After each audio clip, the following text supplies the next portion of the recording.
Sabe como a morte de um grande líder pode, em menos de um mês, inspirar a criação de algo totalmente novo? Pois é. Hoje a gente vai mergulhar na história da loja maçônica Siqueira Campos, uma homenagem que nasceu ali, no meio do luto, e se transformou num legado vivo, pulsante. Olha, para entender essa história, a gente precisa voltar para uma data bem específica. Um dia que, sem dúvida, marcou o estado do Tocantins para sempre. 4 de julho de 2023. Foi nesse dia que o Tocantins inteiro recebeu a notícia. A notícia do falecimento de José Wilson Siqueira Campos. E olha, ele não era só um ex-governador, sabe? Ele foi o cara, a figura central, o grande criador do Estado. Então dá para imaginar o tamanho da perda, né? Foi algo de uma magnitude imensa.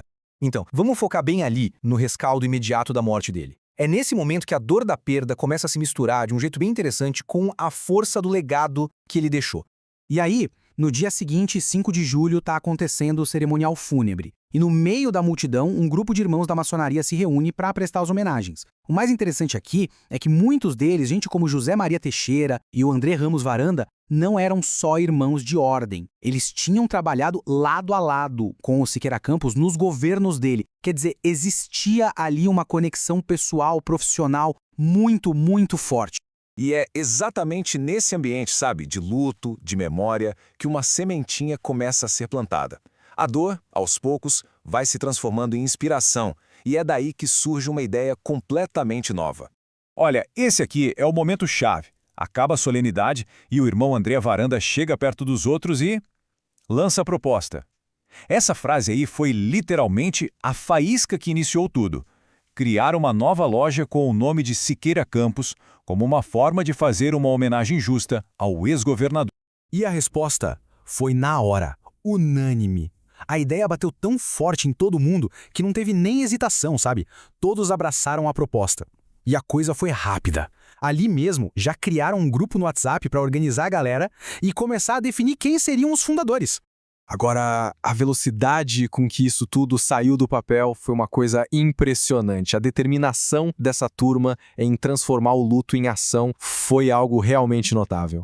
Olha só essa linha do tempo. Ela mostra direitinho a rapidez da coisa. Dia 4 de julho, o falecimento. Dia 5, um dia depois, a ideia surge no funeral. Chega ao fim de julho, o quadro de membros já está fechado. E no dia 1º de agosto, menos de um mês depois de tudo, a primeira sessão já estava acontecendo. É ou não impressionante? E essa data, 1º de agosto, não foi por acaso, claro. Era o dia do aniversário do Siqueira Campos. Fazer a sessão inaugural bem nesse dia, nossa, isso deu um simbolismo todo especial para o evento. Foi a maneira perfeita de conectar o nascimento da loja com a vida da pessoa que inspirou tudo aquilo. Ok, a loja agora era uma realidade. Mas os fundadores tinham umas decisões bem importantes pela frente. Decisões que iam moldar a identidade do grupo. Vamos ver então quais foram esses primeiros passos. Uma das primeiras e mais importantes decisões foi a escolha do rito. E eles foram com o rito brasileiro. Basicamente, é uma vertente da maçonaria com uma filosofia muito voltada para formar um caráter nacional. Sabe, valorizando sentimentos patrióticos, valores cívicos. Mas por que justamente o rito brasileiro?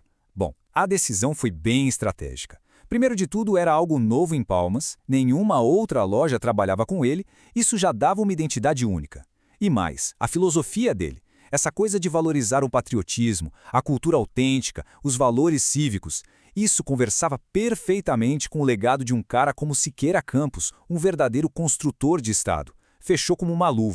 Claro, nessa primeira reunião, eles também já definiram uma diretoria provisória para começar os trabalhos. O André Varanda, aquele que teve a ideia, ficou como venerável mestre, liderando a equipe nessa fase inicial.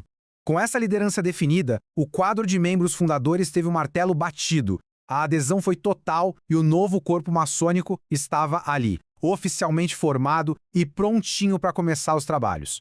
E os primeiros desafios já apareceram. A primeira grande tarefa foi um mutirão, um esforço de todo mundo para estudar e entender o rito brasileiro, que era novidade para todos eles. Ao mesmo tempo, eles mergulharam na discussão e na votação do Estatuto da Loja, que é o documento que basicamente define as regras do jogo. Todo esse trabalho da diretoria provisória deu muito certo e a loja se consolidou, tanto que, em novembro de 2023, já foi eleita a primeira diretoria definitiva. Foi o momento da transição, sabe? De um projeto que nasceu ali na emoção do momento para uma instituição de verdade, sólida e permanente. Então, fica aqui uma reflexão. A história da loja Siqueira Campos é um exemplo brilhante de como um ato de homenagem que nasceu num momento de perda pode florescer e se tornar um legado ativo, vivo. É a prova de que a memória, quando a gente junta ela com a ação, não serve só para honrar o passado, ela de fato constrói o futuro.